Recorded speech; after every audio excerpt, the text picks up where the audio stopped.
Almost everything is original here. Most of it was just simply restored. The mahogany that's in the living room and the dining room is from the Philippines. It's in beautiful condition. There's all the original hardware and the doors except for 2 doorknobs, which is pretty amazing since it was built in 1927.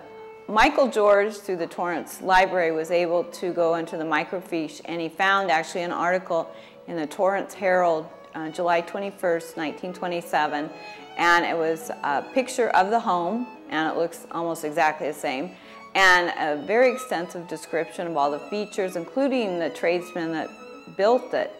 And it did say it was a model home. It said that the original price was $12,000. That was the asking price. He also found a site map of El Prado, and it shows the houses that were here as of 1929, so 2 years later, and there were still very few. It's called a Spanish Revival. I've actually seen some literature that would probably also call it a Spanish bungalow. At that time, when houses were built, most houses were single story for, working people. And that's when this was built. This was part of a whole vision for Torrance, where there would be a place that you could work, shop, and live, all within the confines of a small area. I always thought that having an old Spanish house would be fun. And I love all the features of it. I love the texture of the walls and the roundness, the arches and things like that. And I love hardwood floors. This is lath and plaster construction, so there's very little room for insulation. So the features must have been all for beauty.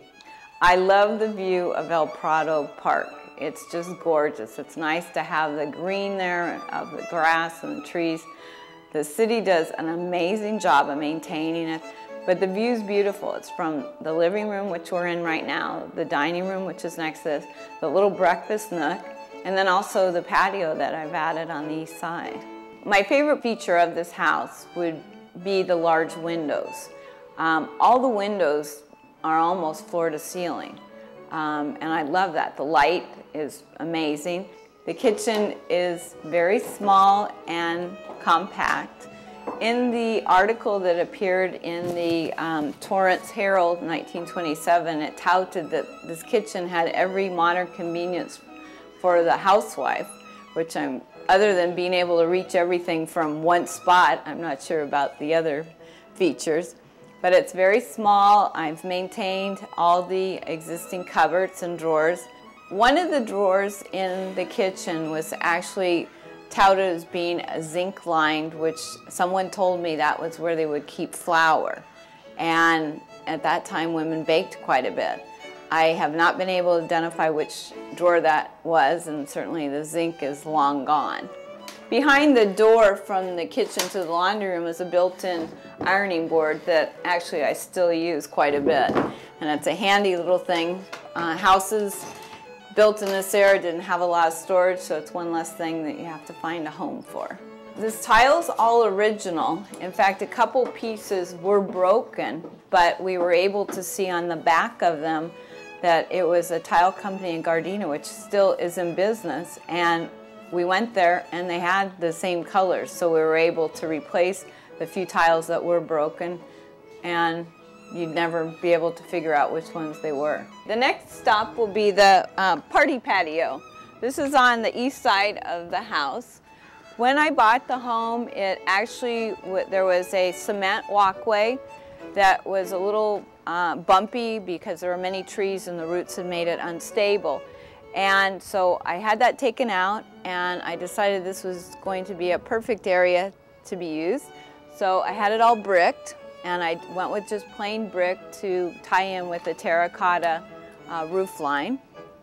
And it's a very wonderful place because we have shelter from the breeze with the house, and we also have the lovely view of El Prado Park. Mr. Buxton, who built this house, seemed to have an affinity for doors, and every room in this house, with the exception of the bathrooms, has an exterior door. This is my bedroom, and I actually have two.